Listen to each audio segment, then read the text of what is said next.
Boa noite a todos mais uma vez. Que a graça e a paz do nosso Senhor esteja sobre todos. Aos irmãos que vão estar assistindo depois também, para vocês um bom dia, que Deus abençoe a sua vida, a sua casa. Vamos orar, vamos iniciar esse culto ao Senhor. Se você puder, feche os seus olhos. Vamos agradecer ao nosso Senhor por esta semana, por este dia, pela oportunidade que nós temos de nos reunirmos e celebrarmos o nome dEle, por conhecê-lo, por tê-lo como nosso Deus, nosso Salvador, nosso amigo, nosso Pai, um Deus em quem podemos confiar. Pai querido, muito obrigado, Jesus. Senhor, nós te agradecemos por mais uma semana de vida, por mais uma semana onde percebemos o Senhor em nosso meio, onde temos a convicção, Pai, que mesmo naqueles dias onde estivemos com o nosso coração atormentado de alguma maneira, dias em que não lembramos do Senhor, até mesmo nesses dias nós temos certeza de que o Senhor estava ali conosco, porque o Senhor prometeu em sua palavra que estaria conosco até a consumação dos séculos. Dentro de nós o Senhor habitaria por meio do teu Espírito, Pai. Nós cremos nisso. Nós queremos te agradecer, Pai, por sua presença em nossas vidas, em nossas casas, em nossas famílias. Nós te agradecemos, Pai, pelo privilégio que temos de te conhecer, de poder servir ao Senhor, de poder caminhar contigo e aprender contigo, Jesus. Muito obrigado. Nós te agradecemos mais uma vez por esta casa, por este lar, pela oportunidade que nós temos de nos reunirmos aqui, por cada irmão e irmã que aqui está, por aqueles que acompanham via internet também. Nós te agradecemos por cada um, pedimos a sua bênção, pedimos a sua graça, a sua bondade sobre cada um de nós, Pai. Que neste culto o Senhor se faça mais uma vez presente em nosso meio por meio do teu Espírito. Que o Senhor nos instrua por meio da sua palavra, nos ensine a viver de modo a agradar ao Senhor, Pai. Muda a nossa conduta, muda aquilo que precisa ser mudado em nós, para que o teu nome seja glorificado através de nossas vidas. Espírito Santo, o Senhor tem total liberdade nesta noite para fazer como o Senhor quiser, para ministrar os nossos corações, para nos curar de nós mesmos, para nos encher mais da sua presença, Pai. Acima de tudo nós pedimos, Pai, recebe este culto, é teu, é para o Senhor que nós estamos aqui, é pelo Senhor que nós nos reunimos nesta noite. Recebe os nossos louvores, as nossas canções, as nossas orações de gratidão e também de petição, tudo aquilo que colocamos diante do Senhor nesta noite, que o Senhor receba, que o Senhor se alegre, que o Senhor responda e que seja um culto completo, Pai, onde nós possamos alegrar teu coração, Jesus, porque nós estamos felizes, Pai, por podermos te adorar, estamos felizes por te conhecer, poder erguer a nossa voz e declarar que tu és Deus, tu és santo, tu és bom, tu és cheio de graça e verdade, Pai, e nós te amamos, Jesus. Muito obrigado, Pai, pelo sacrifício de cruz. Muito obrigado por sua entrega para nos salvar, para nos dar nova vida, a vida eterna, Pai. E nos ajude, Senhor, em meio às turbulências desse mundo, permanecermos firmes no Senhor, a fim de que possamos herdar a vida eterna e habitar contigo para sempre, Jesus. Muito obrigado. Essa é a nossa oração, esse é o nosso desejo, e tudo isso nós colocamos diante do Senhor nesta noite com alegria, Pai. Recebe os nossos louvores agora. Esta é a nossa oração, em teu nome nós oramos. Amém? Vamos adorar o Senhor juntos e em seguida retornaremos para o palco.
Nós vamos à palavra do Senhor e um texto que eu quero ler que está em Colossenses,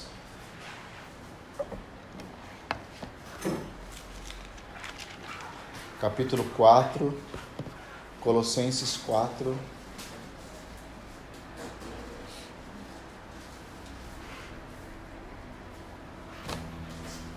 verso 2 em diante. Nós vamos ler de 2 a 6 somente. Uma carta do apóstolo Paulo à igreja de Colossos. Diz o seguinte o texto, 4:2: Dediquem-se à oração, estejam alerta e sejam agradecidos. Ao mesmo tempo, orem também por nós, para que Deus abra uma porta para a nossa mensagem, a fim de que possamos proclamar o ministério de Cristo, pelo qual estou preso. Orem para que eu possa manifestá-lo abertamente, como me cumpre fazê-lo. Sejam sábios no procedimento para com os de fora. Aproveitem ao máximo todas as oportunidades. O seu falar seja sempre agradável e temperado com sal, para que saibam como responder a cada um. Senhor, nós nos reunimos em torno da sua palavra neste momento e pedimos, amigo Espírito Santo, abra o nosso coração e o nosso entendimento para recebermos sua palavra.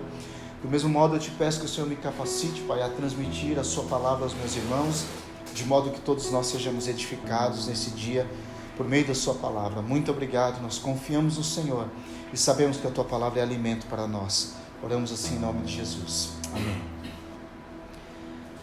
Amém. Nós vivemos dias, e eu sei que muitas pessoas já ouviram isso, né? E quantas vezes já não ouvimos, que nós vivemos os últimos dias. E segundo a palavra de Deus, os últimos dias começaram com a ascensão de Jesus Cristo. Quando Jesus Cristo sobe aos céus, iniciam-se o que é chamado na palavra de Deus de últimos dias. E é previsto pela própria palavra que nos últimos dias muitas coisas aconteceriam, contrário à igreja, contrário à palavra do Senhor, vários tipos de manifestações, filosofias diferentes, ensinos diferentes, e principalmente também em relação ao ensino, distorção da palavra, que a própria palavra de Deus seria distorcida por alguns mestres, por alguns que proclamam essa palavra, e muitas pessoas seriam enganadas por não conhecerem a palavra de Deus e receberem ensinos paralelos que seriam supostas verdades bíblicas e por conta disso essas pessoas seriam enganadas e viveriam um evangelho muito diferente do evangelho que Cristo nos ensinou. Uma das provas que nós vivemos nos últimos dias é exatamente esta. Hoje, eu não tenho tido muito tempo para isso, mas assim, é muito fácil a gente fazer uma breve pesquisa e perceber que existem hoje vários evangelhos diferentes, vários tipos de abordagem bíblica, né? E algumas estão expostas aí, visto que hoje temos a internet, é tão fácil termos acesso e também publicar algumas coisas. Então nós temos visto alguns líderes, alguns pastores, alguns ministros falarem, pregarem, ensinarem doutrinas que não são bíblicas, que estão muito fora da verdade bíblica. Isso tem trazido não só confusão, mas tem trazido prejuízo, se podemos chamar assim, para a igreja, no sentido de que pessoas estão claramente seguindo doutrinas que não são doutrinas cristãs, doutrinas ensinadas por Jesus. E isso pode levar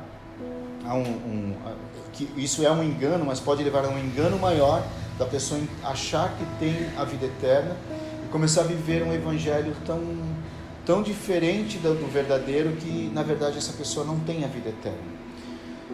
E por que eu estou dizendo isso? Porque isso não é novo, pelo menos não agora. Como eu disse, os últimos dias começaram há 2000 anos atrás. Esse texto que nós lemos foi escrito lá pelo ano 62, mais ou menos, depois de Cristo, né, pelo apóstolo Paulo.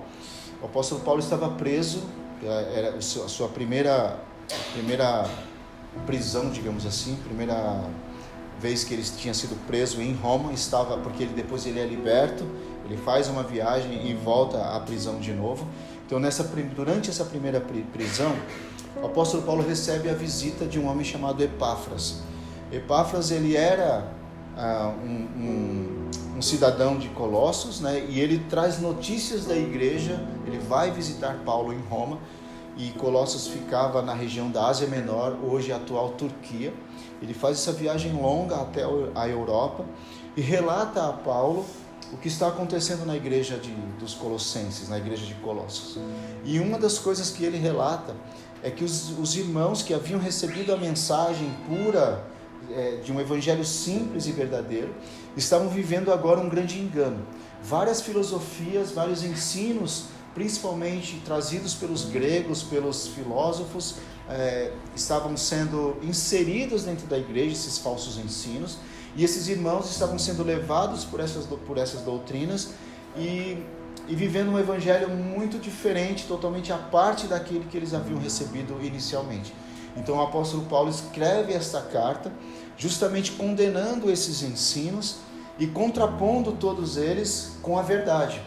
E é por essas e outras que no capítulo 2 ele vai falar da supremacia de Cristo, que ele é a imagem do Deus invisível, primogênito de toda a criação. E Paulo vai pregar novamente, se podemos chamar assim, o verdadeiro evangelho através dessa carta para esse povo que estavam sendo enganados. E ele pede que essa carta seja também lida nas igrejas vizinhas ali de Laodiceia e de outras cidades vizinhas. Então, é uma carta de correção para a igreja, porque a igreja estava caindo em erros. E esses erros, basicamente, eles estavam causando dois tipos de reação, ou de comportamento, melhor dizendo, na igreja. Haviam aqueles irmãos que estavam sendo ensinados, que eles receberam a Cristo, receberam o Evangelho, ok? Mas se eles cumprissem algumas práticas religiosas, alguns ritos ou rituais, eles seriam elevados, digamos assim. Eles teriam a sua espiritualidade elevada. Então, alguns cristãos de Colossos se julgavam superiores a outros cristãos porque eles tinham uma vida, digamos, mais santificada. Eles cumpriam algumas ordenanças, eles faziam alguns rituais, eles tinham algumas práticas de se abster de alguns alimentos, de guardar dias sagrados e de fazer algumas coisas desse tipo, por exemplo, se abster de alguns prazeres, e acreditavam que isso fazia com que eles se tornassem superiores espiritualmente aos outros irmãos. Alguns se mantinham nesse nível, digamos, de superioridade e não cometiam erros, digamos assim, não caíam em pecado diário e tudo mais. Enquanto outro grupo achavam que chegando nesse estágio, digamos, de santidade, já estava salvo, está tudo ok, agora eu posso levar a vida que eu quiser. E esses viviam uma vida totalmente promíscua, muito diferente do que o Evangelho exige de nós, dos seguidores de Jesus, e viviam uma vida totalmente depravada. Hoje nós não temos esse tipo de ensino, talvez não dessa forma, mas hoje há sim uma grande libertinagem no meio da igreja. Há algumas coisas que nós sabemos que não estão de acordo com a palavra. Hoje é muito comum. Muitos cristãos que se dizem cristãos, que vão à igreja regularmente, mas vivem uma vida totalmente fora da verdade, fora dos princípios ensinados na palavra de Deus. E eles acham que está tudo bem, não tem problema nenhum fazer algumas coisas, enquanto outros grupos também se separam por uma suposta santidade. Existem grupos hoje ainda no Brasil, e existem muitos grupos de pessoas e igrejas que se julgam mais santos que os outros por causa das suas práticas religiosas também. Então, de certo modo, a gente vive um quadro muito parecido também. Apesar da filosofia e o ensino ser um pouco diferente que recebemos hoje, no final resulta em prejuízos muito semelhantes àqueles. No texto que nós lemos aqui, Paulo está encerrando a sua carta e ele está dando as últimas instruções a esses cristãos. E uma coisa que nós observamos no versos 5 e 6, ele diz: sejam sábios no procedimento para com os de fora, aproveitem ao máximo todas as oportunidades. O seu falar seja sempre agradável e temperado com sal, para que saibam como responder a cada um. O que estava acontecendo e por que ele diz isso? Porque os cristãos que estavam vivendo esse evangelho diferente, digamos assim, eles não só achavam que eram superiores aos outros cristãos da igreja, mas eles eram muito superiores aos que não eram cristãos. Então eles tratavam todas as pessoas de fora da igreja, que não eram cristãos, que eram pagãos, digamos assim, de forma muito reduzida, humilhando essas pessoas e literalmente se colocando acima delas. E é por isso que Paulo fala: sejam sábios no procedimento com os de fora e aproveitem todas as oportunidades. Ou seja, quando vocês estiverem com eles, ao invés de humilhá-los, ao invés de usar de orgulho para aprisionar essas pessoas ou para ofendê-las, digamos assim, com o evangelho que vocês dizem crer, aproveitem essa oportunidade para pregar o verdadeiro evangelho. E no verso 6 ele fala o que é muito comum, que é resultante de quando nós nos tornamos orgulhosos ou completamente promíscuos, né? Que o seu falar seja sempre agradável e temperado com sal, para que saiba como responder a cada um. Ou seja, quando nós nos afastamos da verdade, ainda que achamos que estamos vivendo a verdade, ainda que estejamos cumprindo todos os supostos rituais que achamos que nos levam a uma santidade, quando isso não é verdade, se tem uma coisa que muda em nós, é o nosso falar. A nossa linguagem fica diferente. Por quê? Porque nós estamos nos afastando de Deus. É possível ler a Bíblia todos os dias, é possível ser uma pessoa que pratica a sua vida devocional e estar muito distante do Senhor por causa do coração e da mente. Quando nós vamos para a Bíblia e lemos, nós temos que ler com o coração aberto a receber ensino. O que acontecia com esses cristãos de Colossos é que eles, quando tinham contato com a palavra, eles não tinham a Bíblia, obviamente, naquele tempo ainda, mas quando eles se deparavam com os ensinos dos apóstolos, com a palavra, com essas cartas, por exemplo, eles tinham prepotência e arrogância em seu coração e não recebiam o ensino com humildade. E isso causava o quê? Distanciamento de Deus. E aí isso mudava o seu comportamento. Basta ver, não experimente isso, tá? Mas basta, talvez aqui alguém já tenha vivido essa experiência, de ficar um mês, vamos supor, não sei exatamente o tempo, tá? Um mês que você se afasta um pouco do Senhor. Você vai ver que a sua linguagem vai mudar, o seu comportamento muda, seus pensamentos, o seu olhar, aquilo que você ouve, você começa a ver outras coisas, ter interesse por outras coisas, e aí é uma progressão. Cada vez mais você está longe do Senhor. É um caminho para distante do Senhor, gradativamente, todos os dias. A mesma coisa estava acontecendo aqui, e pode acontecer conosco hoje, de nos afastarmos do Senhor sem perceber, ou de não cumprirmos o Evangelho como devemos segui-lo e cumpri-lo, a ponto da nossa fala, a nossa linguagem a começar a mudar, as nossas palavras começarem a mudar. Nós não temos que falar a língua dos céus no sentido de falar em línguas ou de ter um discurso sempre muito religioso. Nós estamos inseridos numa sociedade onde as nossas palavras podem ser as palavras comuns, digamos assim. Mas o que faz a diferença é de onde ela sai, é que tempero ela carrega. Como o próprio Paulo fala sobre tempero. E por que ele fala isso? Porque naquela época os filósofos falavam sobre temperar as palavras. Eles acreditavam naquela época que uma pessoa que pregava e ensinava com muita eloquência e convencia todos os seus ouvintes era uma pessoa que tinha as suas palavras temperadas. E aí as pessoas recebiam com gosto, como quem come uma boa comida. E é por isso que ele usa esse mesmo argumento que os filósofos da época usavam para dizer que os cristãos, seguidores de Jesus, devem ter, quando falar, que as suas palavras sejam agradáveis e temperadas com sal. O sal, nós sabemos as propriedades deles, talvez você já tenha visto e ouvido muita coisa a respeito do sal. Que o sal ele não só conserva alimentos, mas o sal dá sabor aos alimentos também.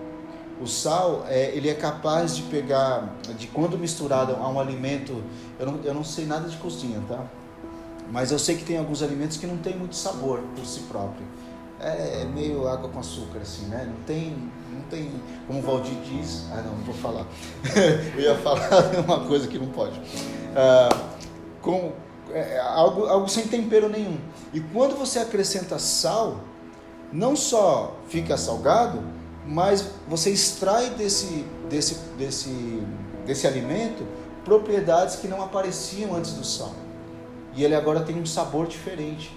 Ele pode ganhar uma picância, ele pode ganhar um sabor mais adocicado, porque o sal faz extrair esse melhor dele.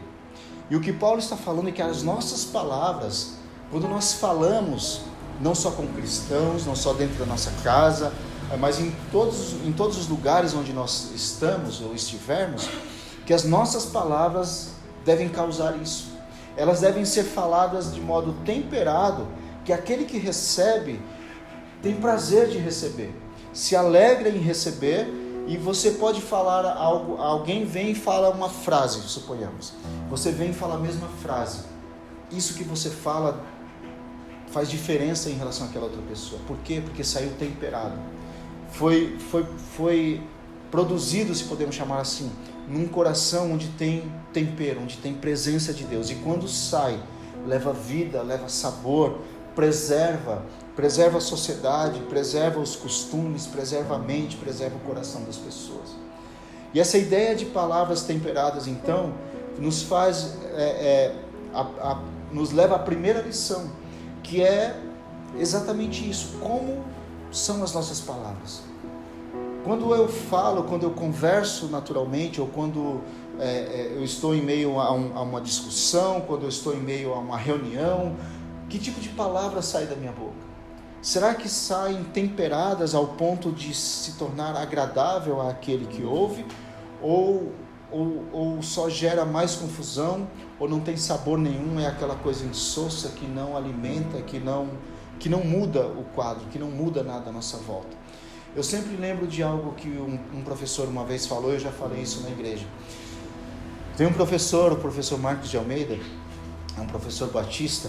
Ele foi uma vez num congresso de pastores em Lindóia, tem anualmente, tinha 3.000 pastores lá, e o congresso começava na sexta-feira de manhã, e na sexta-feira todos os dias tinha um responsável pela devocional, 20 minutos de uma ministração, e alguém ia lá e pregava. E aí um pastor na manhã da sexta-feira subiu ao púlpito, leu o Salmo 23 e pregou por 20 minutos, e foi uma bênção. No dia seguinte, no sábado, quem foi escolhido para pregar na devocional foi um outro pastor que não estava na sexta, e ninguém avisou ele que alguém já tinha pregado o Salmo 23. E aí o homem subiu lá de manhãzinha, antes do café da manhã, para pregar a devocional para 3.000 pastores, e começou a ler o Salmo 23. Quando ele começou no primeiro versículo, houve reação do público, no segundo e no terceiro, e quando ele terminou o salmo, praticamente os 3.000 pastores estavam ajoelhados, muitos deles chorando, muitos deles adorando ao Senhor, simplesmente com a leitura do salmo, diferente do pastor anterior da sexta-feira. E qual é a conclusão? Não é que um é mais santo que o outro, mas a forma que ele leu saiu com tempero, saiu de maneira diferente. E foi isso que fez a diferença, obviamente, em todos os ouvintes, em todas aquelas pessoas. Eles receberam o salmo de modo totalmente diferente, e esse pastor disse que não teve pregação, só teve a leitura, e foi suficiente. E é isso, eu uso esse exemplo extremo para falar que as nossas palavras devem ser assim, que as nossas palavras devem trazer paz, harmonia, alegria, presença de Deus, tempero para a vida daquele que recebe, a comunhão, convidar. As nossas palavras devem convidar as pessoas.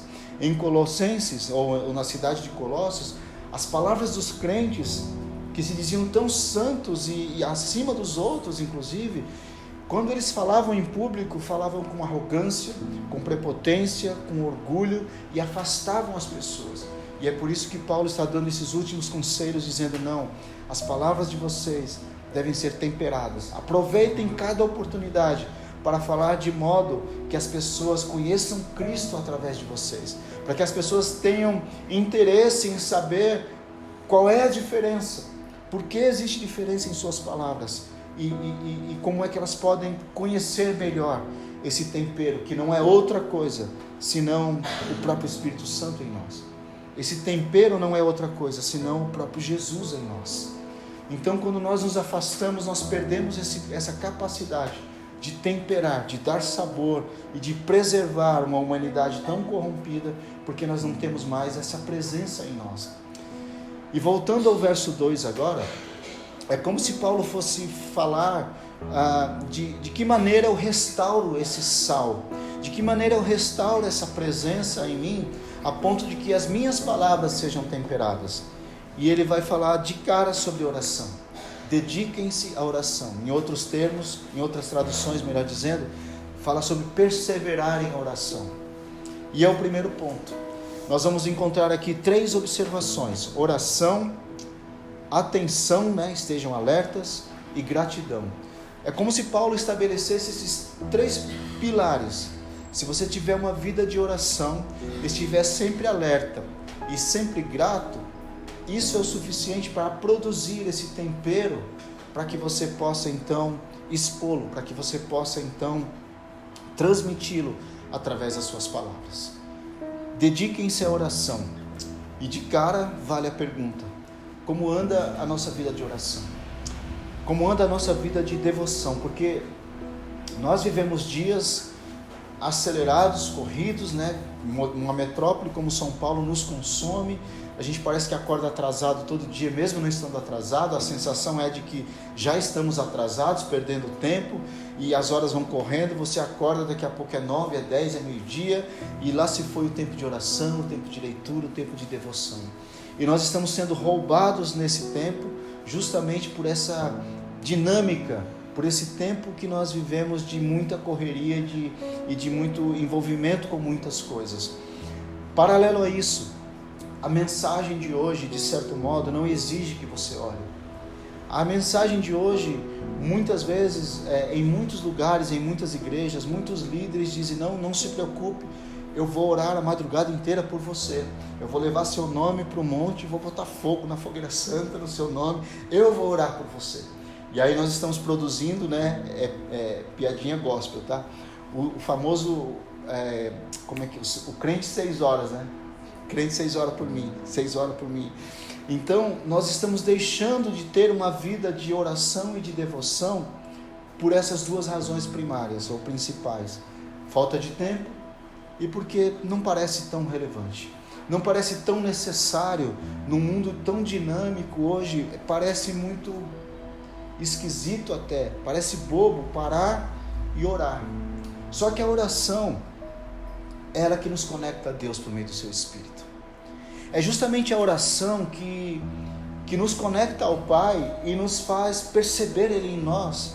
E a oração também, ela é um sinônimo de humilhação, no sentido de que se você entrar no seu quarto, fechar sua porta e orar, para qualquer pessoa que não é cristã no mundo, pode achar que você está perdendo tempo, que você é bobo, que você é retardado e está falando sozinho.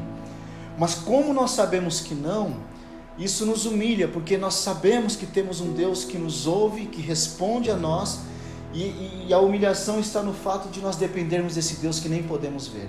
Então quando eu oro, eu estou como que declarando para mim mesmo, e no mundo espiritual, que eu me humilho diante desse Deus que eu nem consigo ver, mas eu creio que Ele está ali comigo e Ele ouve a minha oração.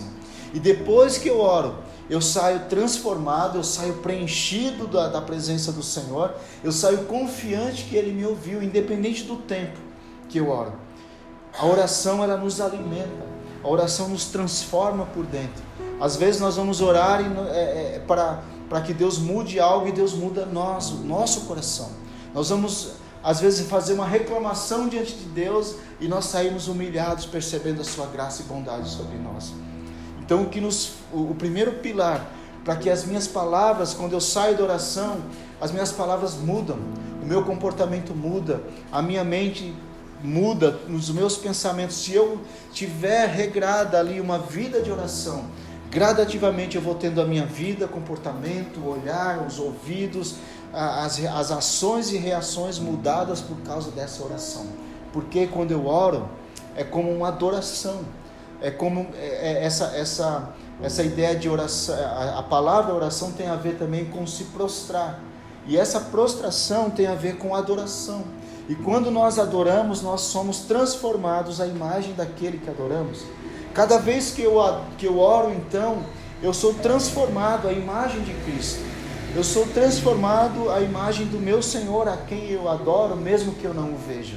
Então é por isso que eu tenho as minhas palavras temperadas a cada vez que eu me encontro com o Senhor. A cada vez que eu estou com Ele em oração, eu recebo mais dEle, mais desse tempero, dessa presença. E a minha vida começa a mudar, o meu comportamento começa a mudar. Por isso Paulo estabelece a oração como um pilar para ter as palavras e o comportamento, o coração temperado. E em segundo lugar ele diz: estejam alerta, ou seja, atenção. Nós não podemos levar uma vida de oração, de devoção ao Senhor e não estar alerta. Nós temos a mente de Cristo, diz a palavra do Senhor. E quando nós gastamos tempo em oração, nós somos transformados à sua imagem, parecemos mais com Cristo, naturalmente nós temos que estar alertas. Se tem uma coisa que Jesus possuía em suas características ali, ele era um homem atento. Nada escapava aos olhos de Jesus. Tá certo que tem coisa que só ele via e sabia porque ele é Deus, e ele sabia até o que as pessoas estavam pensando enquanto ele ensinava, porém nada fugia ao seu olhar, e nada enganava ao Senhor, nada podia surpreender Jesus, porque Jesus estava sempre alerta. E não significa ser aquele crente bitolado, doidão, assim, olhando para todo lado, né? Um caça-fantasma, achando que tudo é demônio, achando que tudo... Não, mas estar alerta no sentido de, com a mente consciente, com a mente preparada, sabendo os tempos que vivemos, para não deixarmos que o engano invada o nosso coração. Para que estar alerta significa também estar preparado de tal modo que, ao ouvir um falso ensino, como os irmãos de Colossenses estavam ouvindo e se deixando ser enganados, nós possamos ter como que um sinal: não, isso não é verdade, porque nós conhecemos a verdade. Então, assim que você ouve algo que não é verdade, acende uma luz vermelha na sua cabeça, dizendo, né, com um giroflex, dizendo: é mentira, isso não é verdade. Muitos irmãos estão sendo enganados hoje justamente porque não estão alertas, porque leem na palavra que tem que ser de tal modo, mas esquecem, e diante de um pregador eloquente, de alguém que convence com seu discurso, essa pessoa é levada por esse novo ensino no dia seguinte. Ele ouve no domingo a palavra na igreja e ele obedece essa palavra, mas na segunda ele ouve a mesma palavra com uma abordagem diferente e ele é capaz de mudar. Ele é capaz de entender tudo diferente agora. Por quê? Porque não estava alerta. Os irmãos de Colossos, eles estavam tão desatentos à palavra, que eles não só não nutriam mais uma vida de oração, como eles estavam praticando rituais, e, por exemplo, a Bíblia vai falar disso, se você ler a carta inteira, adoração a anjos. Se tem uma coisa que tem invadido as igrejas hoje, principalmente as pentecostais mais extremas, é tipos de adoração que você percebe que tem algo errado. Adoração a anjos existe hoje na igreja cristã, mas existe muita busca por algo que não vem de Deus. Existem muitas manifestações que não vêm do Senhor. Existem muitos movimentos, né, dentro da igreja que não vêm do Senhor. E as pessoas não conseguem mais filtrar porque elas não estão alertas. E porque elas não estão alertas, elas entram nesses ensinos errados, e esses ensinos trazem orgulho. Mudam as características do coração da pessoa. Muda como ela pensa. E muitas pessoas hoje que se julgam muito espirituais, que veem anjo e falam com anjo e tantas outras coisas esquisitas no meio da igreja, de certo modo se sentem superiores. E as suas palavras não são mais temperadas com sal.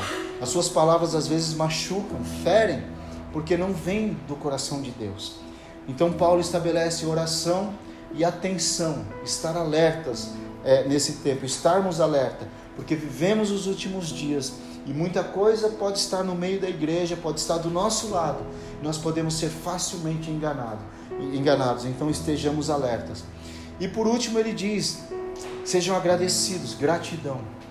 A gratidão, semelhante à vida de oração, também nos humilha, porque quando você agradece a Deus por algo que você recebeu, você de novo está agradecendo a alguém que você não vê, e é como se lançasse palavras ao vento. Então hoje é muito comum pedirmos mais e agradecermos menos. Ter uma vida de gratidão é ter uma vida de reconhecimento de que tudo que temos vem do Senhor. Tudo que possuímos vem do Senhor. Uma vida de gratidão está ligada diretamente à ideia de pobreza espiritual. No Sermão do Monte, o Senhor nos ensina a sermos pobres de espírito, ou em espírito. E esse termo é traduzido do Antigo Testamento. Os irmãos desde o deserto, os judeus, melhor dizendo, eles sabiam o que significava ser pobre de espírito. Uma pessoa no contexto judaico, ser pobre de espírito, significa saber que ela não tem nada, que os chinelos que ela usa, o Senhor quem deu, que a roupa que ela veste foi o Senhor quem deu, a tenda dentro da qual ela se protegia do frio à noite ou das rajadas de areia que vinham no deserto, foi o Senhor quem deu. O ar que ela respira é o Senhor quem deu. Tudo, absolutamente tudo, vem do Senhor. Isso é ser pobre de espírito, é reconhecer que eu nada tenho e que se possuo algo não é meu, é do Senhor. E é por isso que Jesus nos ensina a sermos pobres de espírito. E uma pessoa agradecida, naturalmente ela é pobre de espírito. Por quê? Porque ela reconhece que tudo vem do Senhor. Seja a sua saúde, seja o seu levantar, o seu caminhar, a sua casa, os seus bens, a sua família, tudo, absolutamente tudo vem do Senhor. E quando nós temos esse coração grato, cada vez que nós agradecemos, nós engrandecemos o nosso Senhor. Cada vez que nós agradecemos, nós reconhecemos que Ele é Deus e que tudo compete a Ele, tudo vem dEle, tudo volta para Ele. A vida de agradecimento ou a vida de gratidão não é outra coisa senão uma vida de adoração. Adorar ao Senhor o tempo todo, sabendo que tudo vem dEle, que nada é meu. E isso quebra o meu orgulho. Se tinha uma coisa que o povo de Colossos precisava aprender, era sobre o orgulho. Eles se achavam superiores, portanto não agradeciam mais. E outra coisa, o que os tornava superiores, segundo as práticas deles? A vida de devoção, se abster de alimentos, guardar dias santos, fazer tudo o que eles faziam, os elevava. Então não tinha por que agradecer a Deus, porque se eu cheguei nesse nível de espiritualidade, é porque eu conquistei, glória a Deus, eles diriam. Logo, não há vida de gratidão.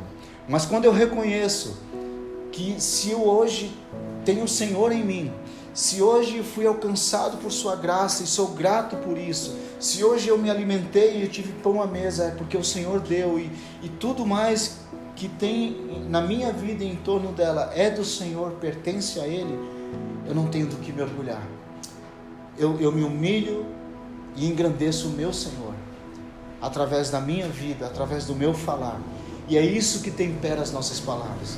Quando eu for falar com alguém, não importa se ela é a pessoa mais humilde da cidade, ou se ela é a pessoa mais rica, ou se é a pessoa que tem poder ou que não tem nenhum poder, as minhas palavras vão falar dessa pessoa, para com essa pessoa no mesmo nível. Não vai rebaixá-la, nem tampouco engrandecê-la, porque todo louvor é para o Senhor, e eu me coloco abaixo de todos. No final das contas, eu vou imitar Jesus. No final das contas, o que Paulo quer que essa igreja se pareça, é que essa igreja se pareça com Jesus. Jesus, apesar de ser Deus, nutria uma vida diária de oração.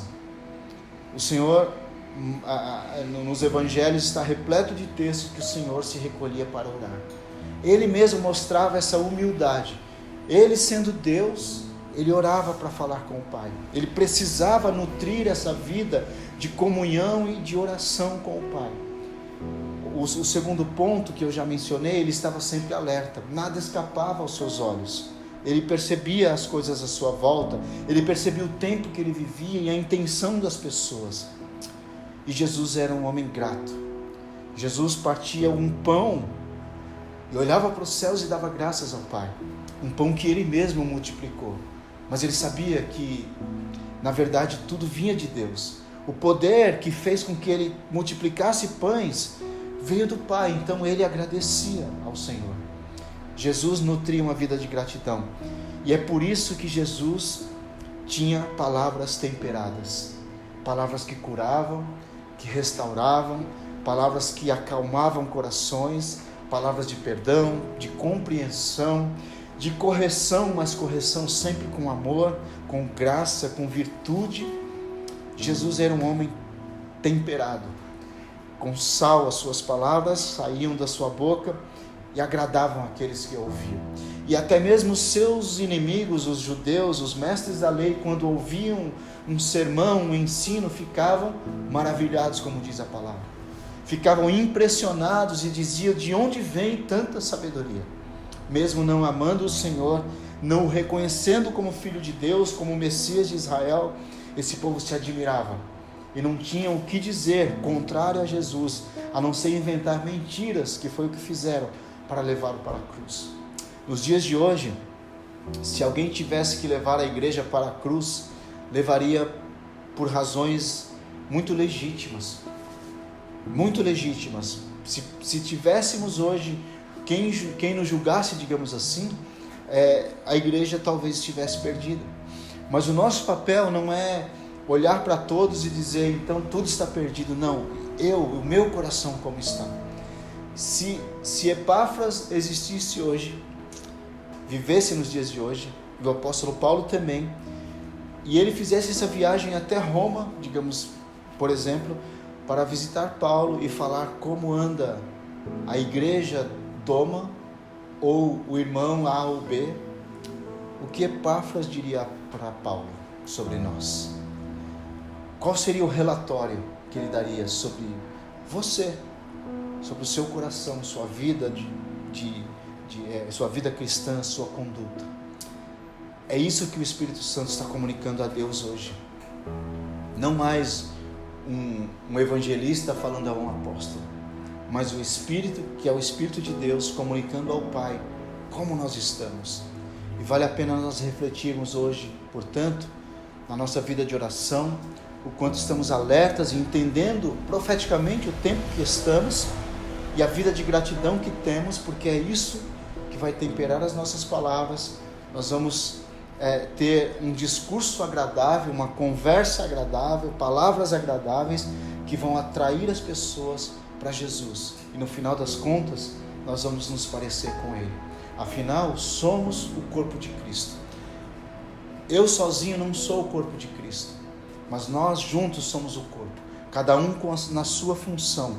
Porém, sozinho eu tenho o compromisso de manter a minha parte, de manter o meu compromisso, de ser um representante de Cristo onde quer que eu vá. Então, que as nossas palavras tenham tempero, meus irmãos, que nós possamos ter palavras agradáveis. Diante da maior ofensa, não responda no mesmo nível. Se for o caso, não responda nada, então. Espere um pouco, espere algumas horas, espere o dia seguinte, espere alguma próxima oportunidade para falar sobre isso, mas fale com palavras temperadas, que vai constranger essa pessoa que ouve, e ela vai facilmente reconhecer que errou, se é o caso, por causa das suas palavras, porque ainda que sejam de correção, vão ser moderadas, temperadas, ao ponto dessa pessoa reconhecer Cristo em você, a presença de Jesus em você. O que falta muitas vezes é isso: a gente responde de imediato e quem ouve falar: esse cara não tem Jesus, essa pessoa não tem Jesus mesmo, olha como ela falou, né? Mas se nós dermos o tempo correto, esperarmos um minuto, né, como a gente costuma dizer, esperarmos um minuto para falar, respira e fala como Jesus falaria, responda como Ele responderia, nós vamos perceber a diferença no nosso dia a dia, na posição, na resposta que nós vamos dar às pessoas. E é por isso que ele termina dizendo que para que cada um saiba como responder a cada um de nós saibamos como responder ao outro, como falar. Então que o nosso linguajar mude, que nós nos aproximemos do Senhor com essa vida de oração, que nos leva a um estado de alerta e um estado de gratidão. 3 pilares que vão temperar o nosso coração. Amém? Vamos orar por isso?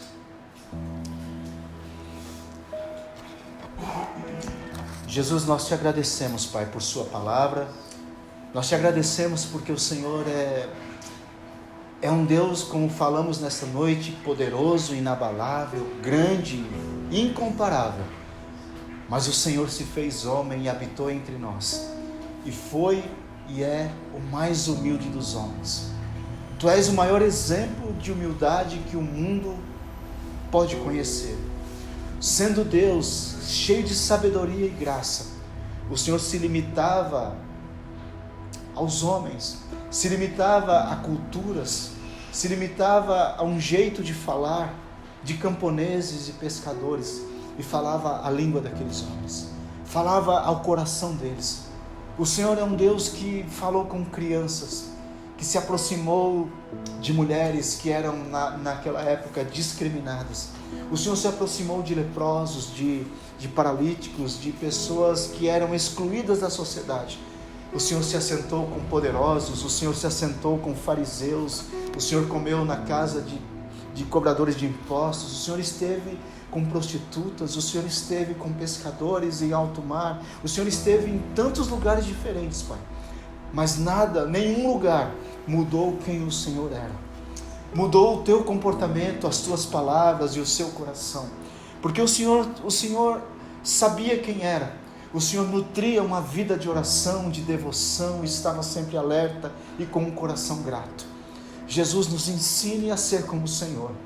Nos leve, Pai, a termos uma vida de oração, de gratidão, nos dá um estado de alerta, nos dá a sua mente, Jesus, para percebermos cada momento, para respondermos com palavras certas a cada pessoa no momento devido, Senhor.